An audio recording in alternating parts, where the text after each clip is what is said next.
He asks, what's a better way of selling SEO packages? We're currently doing it by number of keywords, but want to understand and explore other methods. Yeah, that's a tough one that you kind of just stumble across as you're doing it, or you ask people that have done it. So I remember when we were first starting out back in the day, with a different company and agency, is what we originally thought we were going to get started in.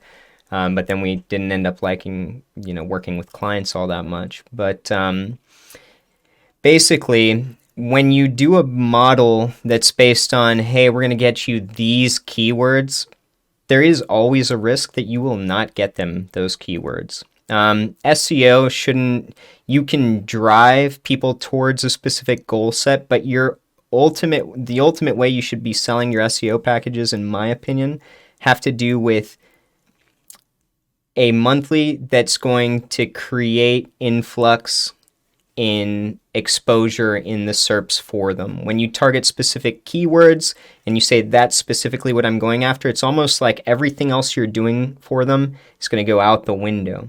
So you need to talk in ability to kind of explain traffic, give them goal sets that like you would expect to see after X amount of months.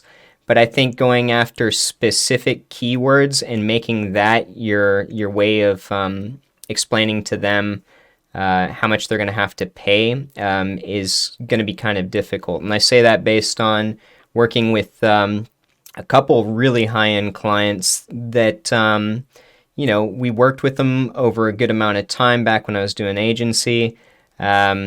We got them positive results, but ultimately for some of these keywords that we were heavily targeting that were extremely competitive, and we're talking about laundry lists of keywords, when we weren't able to get some of those keywords because of how high and competitive it was, in a sense that looks like a failure, but overall the campaign was, definitely not that, either of the campaigns. So setting expectations that are based on, hey, I'm going to get you more exposure. Here's how I do it. Here's the data that, I have to show you every month. And this is why, what we do is so valuable, is because it's all traceable. And so I think switching from, number of keywords to just expectation of increased traffic is probably going to be a better way for you to sell. And then also kind of outdo expectations, which is a big thing. Because then if you're targeting, say, you could ask them, what are the dream keywords you'd be going after, and then you can get them long tail variations of that are worth traffic and show them and kind of build up this entire anticipation of going towards the goal set, which is being, the top dog. But for a lot of really competitive SEO, that's going to take a long time and a lot of deep pockets. Yeah, like Nick said, you could stick more with traffic and figure out basically what the traffic is worth to them, and go by that, package it that way, rather than, keyword rankings, which is something that in a lot of cases is, it's not very relatable for a lot of, like local clients. They don't really understand, keywords in the same way that we do, their inherent value. They understand people on their website that are potentially buying something, right? So, you look at their website conversion rate, which is something you could also upsell and work on yourself. Or, the amount of people that are calling in from the website once they land on it.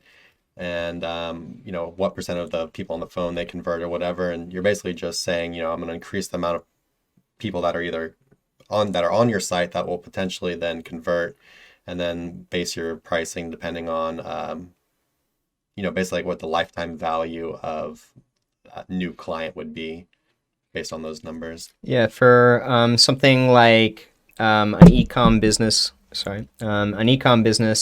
you might consider, if you got them ranked for specific keywords and got them hypothetical this much traffic, well, at the value of this product via this conversion, this is how much money you would stand to make. And for a local client, it would be, okay, if we got you this much traffic, this amount converts, then at the price value of this amount per client, which all of this is, you can study it online. You can just type it into Google and you'll get average value of a client on the low end for, an arborist or a real estate agent, etc. So do some industry research and you'll be able to kind of formulate